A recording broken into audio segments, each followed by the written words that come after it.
అడిగిందిస్తేనే దేవుడు గొప్పోడా? ఇవ్వకపోతే కాదా? అసలు ఏ ఆశీర్వాదం లేకుండా దేవుణ్ణి నమ్మడం సాధ్యమేనా?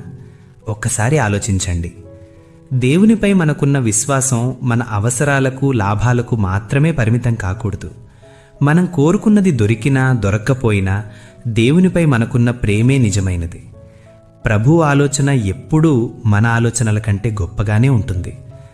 దురదృష్టవశాత్తు ఈ రోజుల్లో చాలామంది విశ్వాసం వారి చేతికందే ఆశీర్వాదాల మీదే ఆధారపడి ఉంటోంది. ఉదాహరణకు యోబు గారిని చూడండి.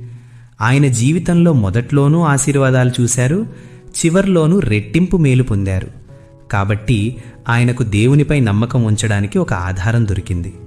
కానీ ఒక్క నిమిషం, ఈ మనిషి పరిస్థితిని చూస్తే మీ గుండె బరువెక్కుతుంది.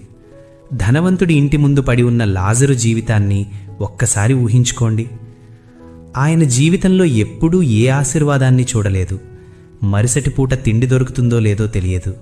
తలదాచుకోవడానికి గూడు లేదు. శరీరం నిండా గాయాలే.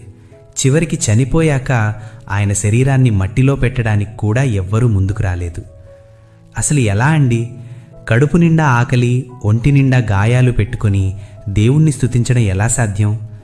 లాజరుకు అంత విశ్వాసం ఎలా వచ్చింది? ఎందుకంటే లాజరు తన విశ్వాసాన్ని కళ్లకు కనిపించే ఈ లోకపు ఆశీర్వాదాలపై పెట్టుకోలేదు. దేవుడివ్వబోయే శాశ్వతమైన జీవితంపై పెట్టుకున్నాడు. మీరు కూడా దేవునికి కృతజ్ఞతలు తెలుపుతూ నమ్మకమైన జీవితాన్ని గడపండి. మీ విశ్వాసం ఇప్పుడు మీరు పొందే లాభాల మీద కాకుండా దేవునిపై ఉండే శాశ్వతమైన ప్రేమ మీద ఆధారపడి ఉండనివ్వండి. ఆమేన్. ఈ మాటలు మిమ్మల్ని బలపరిస్తే కమెంట్స్లో ఆమేన్ అని టైప్ చేయండి.